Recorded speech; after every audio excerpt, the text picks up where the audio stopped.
Hoffman Studios Audiobook Club presents The Landlady by Roald Dahl, read by Richard Hoffman. Billy Weaver had travelled down from London on the slow afternoon train, with a change at Swindon on the way, and by the time he got to Bath, it was about 9 o'clock in the evening, and the moon was coming up out of a clear starry sky over the houses opposite the station entrance. But the air was deadly cold, and the wind was like a flat blade of ice on his cheeks. "Excuse me," he said, "but is there a fairly cheap hotel not too far away from here?" "Try the Bell and Dragon," the porter answered, pointing down the road. "They might take you in. It's about a quarter of a mile along to the other side." Billy thanked him and picked up his suitcase and set out to walk the quarter mile to the Bell and Dragon. He had never been to Bath before. He didn't know anyone who lived there. But Mr. Greenslade at the head office in London had told him it was a splendid city. "Find your own lodgings," he had said, "and then go along and report to the branch manager as soon as you've got yourself settled." Billy was 17 years old. He was wearing a new navy blue overcoat, a new brown trilby hat, and a new brown suit, and he was feeling fine. He walked briskly down the street. He was trying to do everything briskly these days. Briskness, he had decided, was the one common characteristic of all successful businessmen. The big shots at head office were absolutely, fantastically brisk all the time. They were amazing. There were no shops on this wide street that he was walking along. Only a line of tall houses on each side, all of them identical. They had porches and pillars and 4 or 5 steps going up to their front doors, and it was obvious that once upon a time they had been very swanky residences. But now, even in the darkness, he could see that the paint was peeling from the woodwork on the doors and windows, and that the handsome white facades were cracked and blotchy from neglect.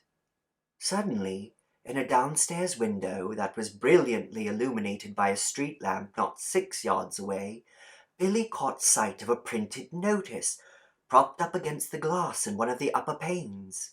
It said, "Bed and breakfast." There was a vase of yellow chrysanthemums, tall and beautiful, standing just underneath the notice. He stopped walking. He moved a bit closer. Green curtains, some sort of velvety material, were hanging down on either side of the window. The chrysanthemums looked wonderful beside them. He went right up and peered through the glass into the room, and the first thing he saw was a bright fire burning in the hearth. On the carpet, in front of the fire, a pretty little dachshund was curled up asleep with its nose tucked into its belly. The room itself, so far as he could see in the half-darkness, was filled with pleasant furniture. There was a baby grand piano, and a big sofa, and several plump armchairs. And in one corner he spotted a large parrot in a cage. Animals were usually a good sign in a place like this, Billy told himself, and all in all, it looked to him as though it would be a pretty decent house to stay in. Certainly it would be more comfortable than the Bell and Dragon. On the other hand, a pub would be more congenial than a boarding house. There would be beer and darts in the evening and lots of people to talk to, and it would probably be a good bit cheaper too. He had stayed a couple of nights in a pub once before, and he had liked it. He had never stayed in any boarding houses, and to be perfectly honest, he was a tiny bit frightened of them. The name itself conjured up images of watery cabbage, rapacious landladies, and a powerful smell of kippers in the living room. After dithering about like this in the cold for 2 or 3 minutes, Billy decided that he would walk on and take a look at the Bell and Dragon before making up his mind. And now a queer thing happened to him. He was in the act of stepping back and turning away from the window when all at once his eye was caught and held in the most peculiar manner by the small notice that was there. "Bed and breakfast," it said. "Bed and breakfast. Bed and breakfast. Bed and breakfast."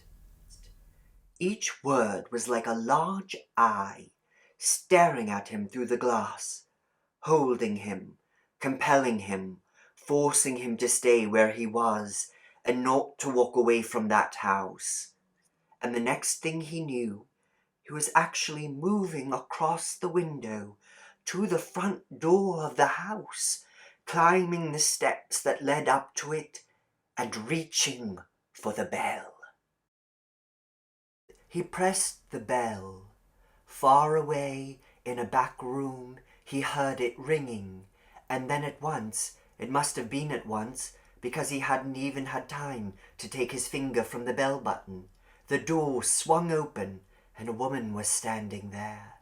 Normally you ring the bell and you have at least a half-minute's wait before the door opens. But this dame was like a jack-in-the-box. He pressed the bell and out she popped. It made him jump.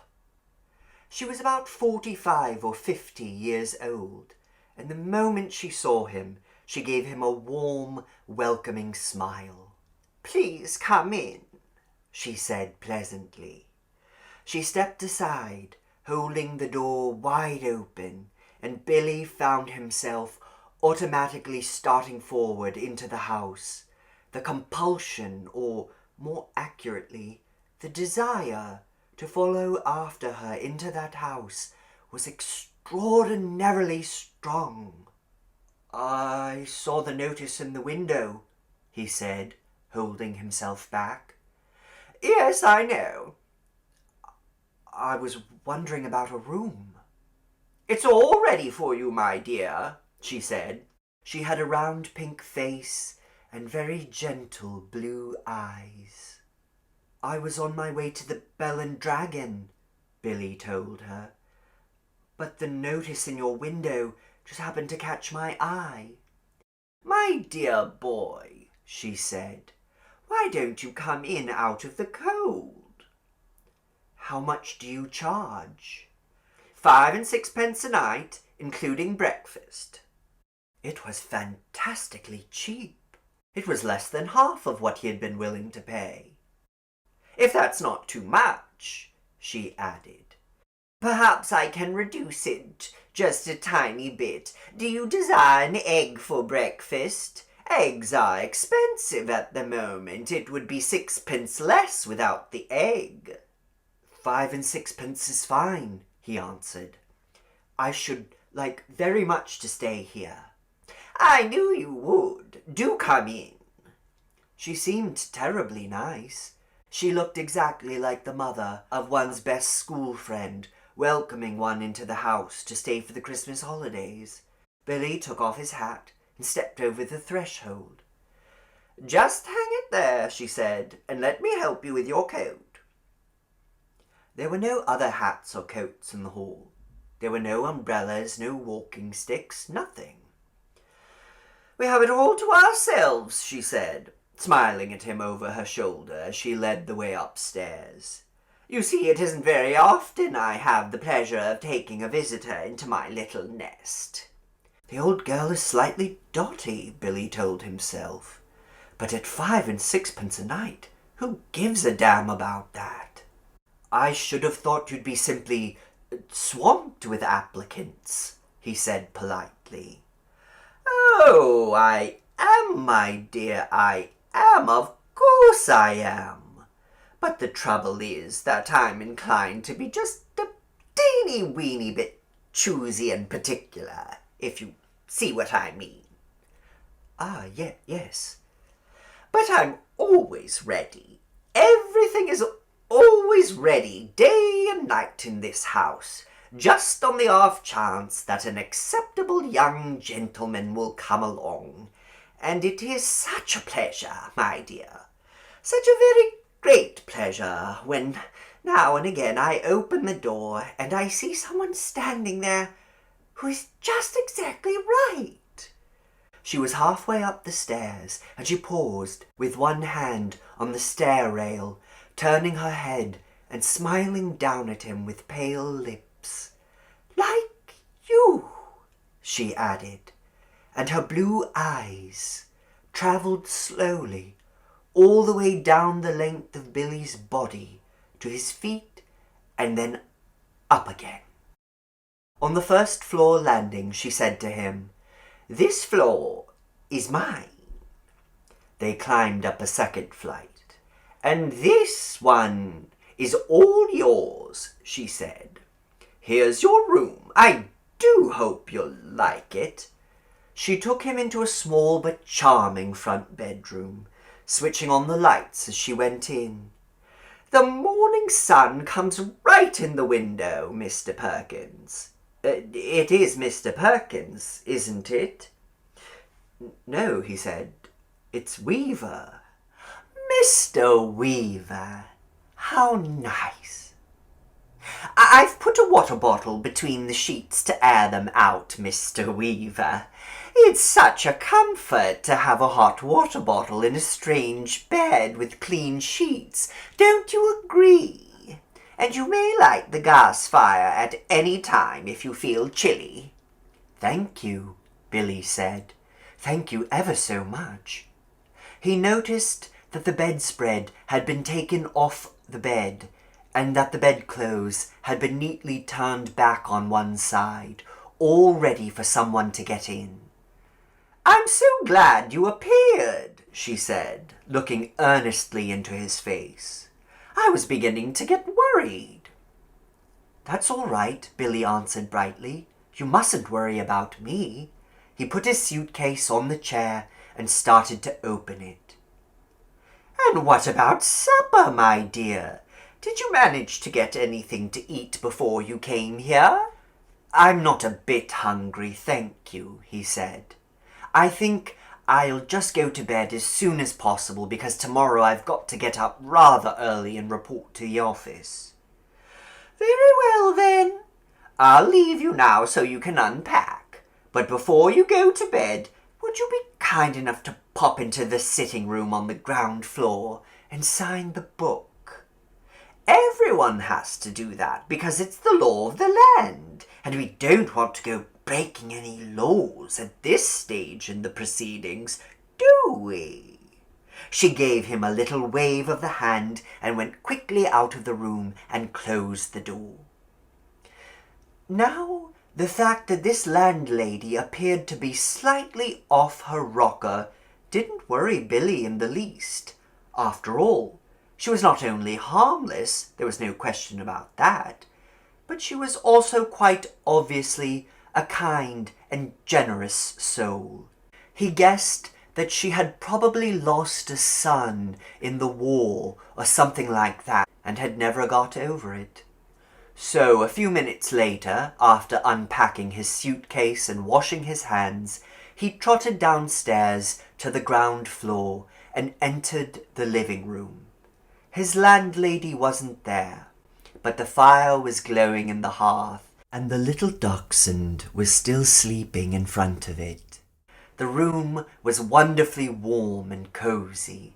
"I'm a lucky fellow," he thought, rubbing his hands. "This is a bit of all right."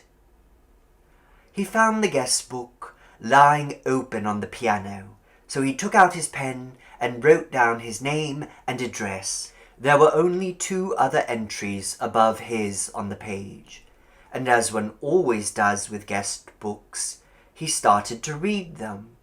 One was a Christopher Mulholland from Cardiff.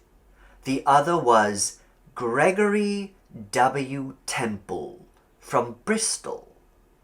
"That's funny," he thought suddenly. "Christopher Mulholland. It rings a bell. Now, where on earth had he heard that rather unusual name before?" Was he a boy at school? No. Was it one of his sister's numerous young men, perhaps, or a friend of his father's? No.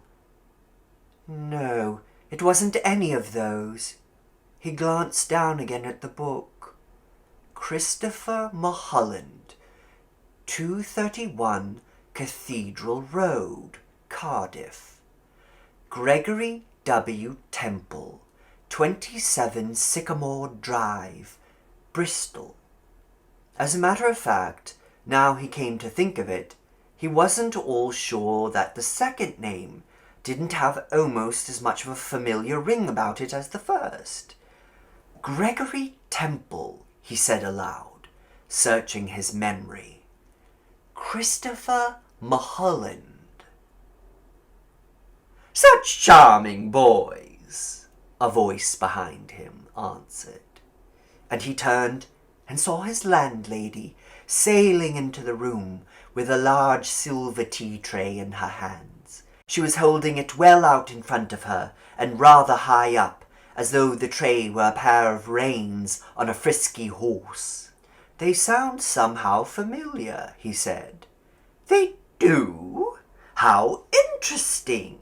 I'm almost positive I've heard those names before somewhere. Isn't that queer? Maybe it was the newspapers. They weren't famous in any way, were they? I mean, famous cricketers or footballers or something like that. Famous, she said, setting the tea tray down on the low table in front of the sofa. Oh, no, I don't think they were famous, but they were extraordinarily handsome, both of them, I can promise you that. They were tall and young and handsome, my dear, just exactly like you. Once more, Billy glanced down at the book. Look, here, he said, noticing the dates. This last entry is over 2 years old. It is? Yes, indeed, and Christopher Mulholland's is nearly a year before that, more than 3 years ago. Dear me, she said, shaking her head and heaving a dainty little sigh. I would never have thought about it. How time flies away from us all, doesn't it, Mr. Wilkins? It's Weaver, Billy said. W-E-A-V-E-R.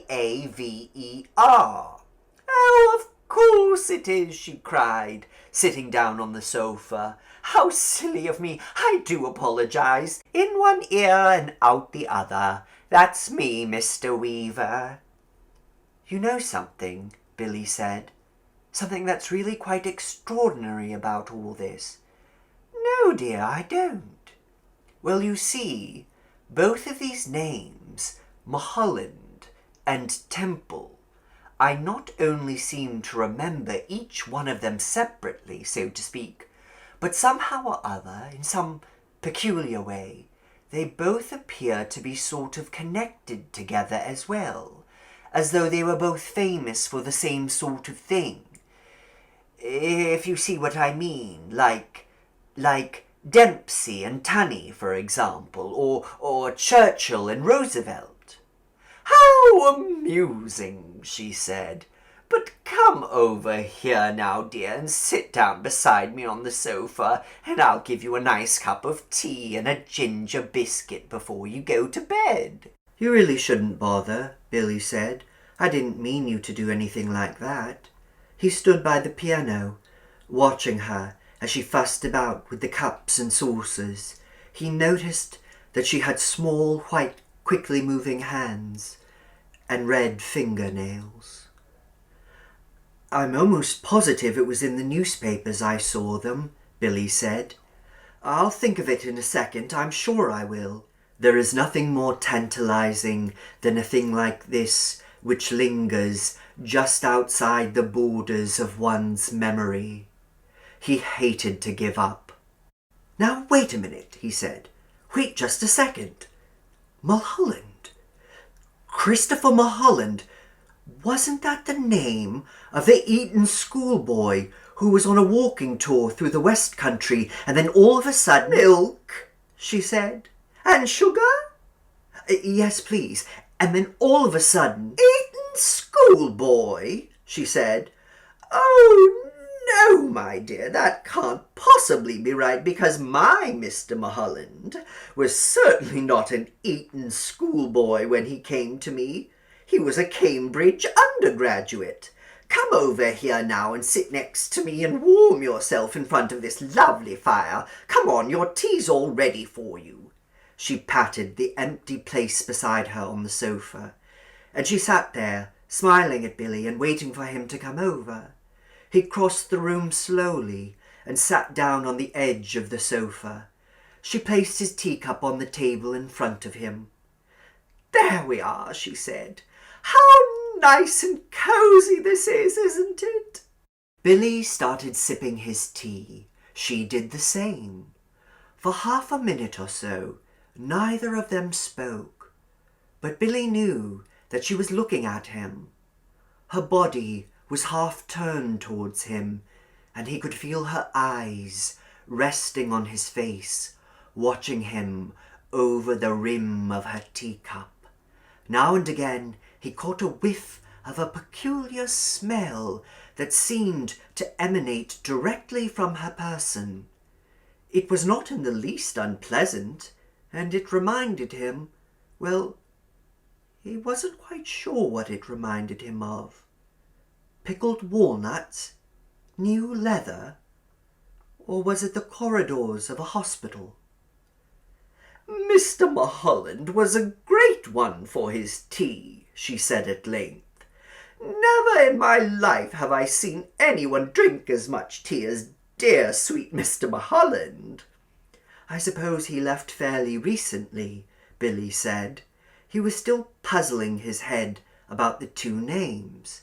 He was positive now that he had seen them in the newspapers, in the headlines. "Left," she said, arching her brows. "But, my dear boy, he never left. He's still here. Mr. Temple is also. They're on the 3rd floor, both of them, together." Billy set down his cup slowly on the table and stared at his landlady. She smiled back at him, and then she put out one of her white hands and patted him comfortingly on the knee. "How old are you, my dear?" she asked. 17. 17, she cried. "Oh, it's the perfect age. Mr. Mulholland was also 17, but I think he was a trifle shorter than you are. In fact, I'm sure he was, and his teeth weren't quite so white." "You have the most beautiful teeth, Mr. Weaver. Do you know that?" "They're not as good as they look," Billy said. "They've got simply masses of fillings in them at the back." "Mr. Temple, of course, was a little older," she said, ignoring his remark. "He was actually 28, and yet I never would have guessed it if he hadn't told me. Never in my whole life. There wasn't a blemish on his body." "A what?" Billy said. "His skin was just like a baby's." There was a pause. Billy picked up his teacup and took another sip of his tea. Then he set it down again gently in its saucer. He waited for her to say something else, but she seemed to have lapsed into another one of her silences. He sat there, staring straight ahead of him into the far corner of the room, biting his lower lip. "That parrot," he said at last. "You know something? It had me completely fooled when I first saw it through the window from the street. I could have sworn it was alive." "Alas, no longer." "It's most terribly clever the way it's been done," he said. "Doesn't look in the least bit dead. Who did it?" "I did." "You did?" "Of course she said. "And have you met my little Basil as well?"